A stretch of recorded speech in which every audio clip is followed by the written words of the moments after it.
The world's biggest cryptocurrency exchange platform, Binance, has published a list of fundamental rights as regulatory pressure heats up around cryptos. CEO Changpeng Zhao, CZ, is arguing that everyone should have access to financial tools like crypto. He joins me here in the Lion City. You know, just to add to the comment that we just heard, I heard from Vikram Pandit himself. He says that in the next 2 years, every bank will have to take a look at cryptos. Your thoughts on that? Absolutely. I think they should have done that 4 years ago.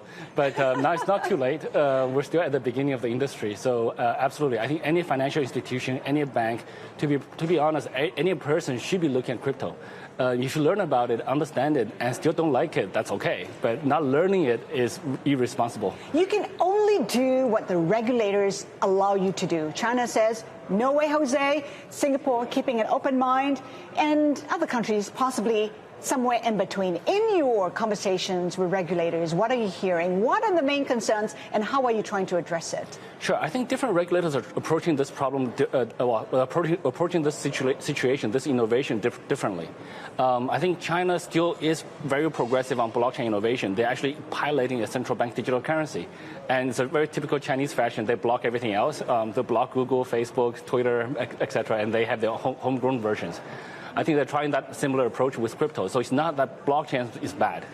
They are very much adopting that technology, just a different approach.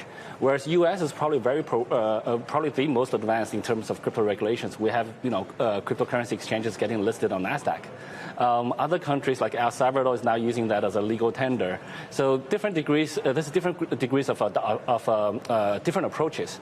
I think Singapore is fairly progressive in their approach. Singapore MS is a tough regulator, but Singapore is very welcoming to innovation, and I think we've seen a lot of projects here.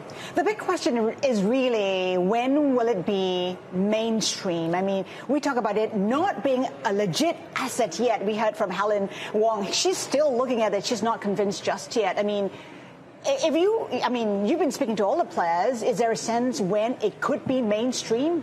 I think the definition of mainstream really depends on adoption. So I think right now crypto is about 5% adoption globally, population-wise. So out of 8 billion people, probably 400, 500 million people have it. It's not a small number. It's probably bigger than the fourth largest country in the world in terms of population-wise. So it is significant.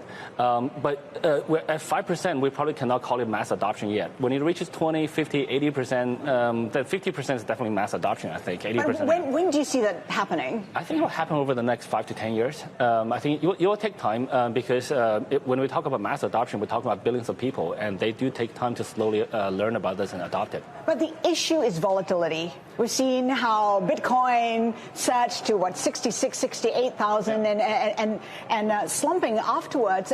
As long as volatility remains, it cannot be a legit asset class. I mean, a store of value, there's so much risk involved, especially when you're looking at retail investors piling in a huge way.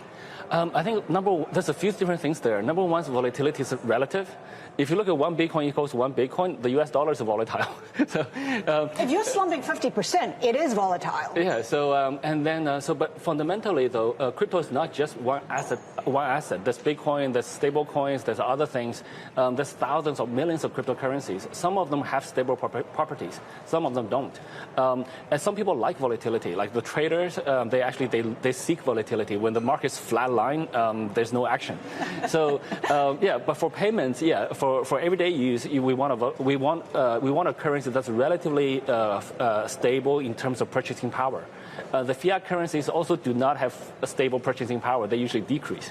So depends on what you want. But just because it's a little bit volatile, it's a little bit new, it doesn't mean it's not legit. It's I think there's 400, 500 million people who holds it and who values it. CDRCs, increasingly more and more central banks are looking at their own digital currency. Yeah. How will that change the playing field? What does it mean for the likes of Bitcoin? Is it dead? No. So I think any new blockchain-based currency or tool is good for the industry. CBDCs increases the validity, the credibility. That's a very strong validation of blockchain technology. And now central banks are issuing it. And they also provide a very good education channel because now the government are educating the masses on blockchain technology. And when you learn about blockchain, you have to learn about Bitcoin. So people will then learn about, what is a Bitcoin? Why is it valuable? Why does it have? It has properties of limited supply, freedom of access, ease of use, and then low cost. So people will compare those fundamental properties of different cryptocurrencies. And central bank digital currencies are great. I think having an additional option is good. What China's doing is not so good. Like they're issuing their own, trying to block everything else. But even in China, owning Bitcoin, holding Bitcoin is perfectly legal. So it's just that they don't want exchanges to operate there. There's so much interest in cryptocurrencies right now. You own the biggest exchange. What are some of the key takeaways, key trends that you're seeing on a daily basis? I just think, the industry is getting bigger and the use cases are getting more advanced. So 2013 was just Bitcoin.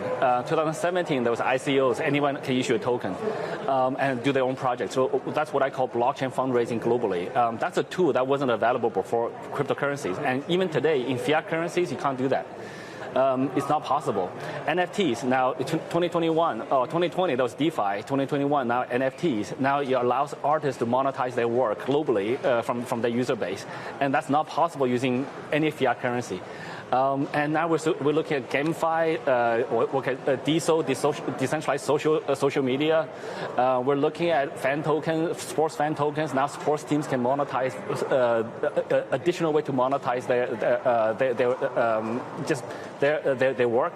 So it provides many new different applications that were not available in the fiat currencies world even today. So this is really exciting. Looking at Binance, I know that your local entities are looking at fundraising. Give us a sense of what we can expect, the timeline, how much. I think the first one that will complete a fundraiser is probably Binance US. They run relatively independently. I'm the chairman of the board, so I still know the information. I think they will complete a round within a month or two. So that's probably the first one. If that one goes well, we think it will, and then we'll repeat that exercise in different parts of the world. You're looking for headquarters?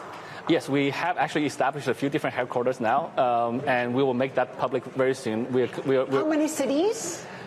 So we're looking at like 3 to 5 cities, right, to begin with, and then so now we have physical presences. We're much more centralized. For the centralized exchange, you have to have a centralized structure. So we're now moving back from the decentralized organization structure into a centralized one. Now, we talk about how you're the biggest out there. Is that a benefit or a curse? It's mostly a benefit. There are some negatives with it. So we get all the attention, which is good, but we also get some of the media may have a negative connotation towards crypto. Some people still have think we're the crazy guys. But overall, it's very positive. We have the communication channels with all regulators around the world, and then we have the media coverage that you guys are providing, which we're very, very thankful. And it's just we have the user credibility. The users love us, and so it's very good for business growth.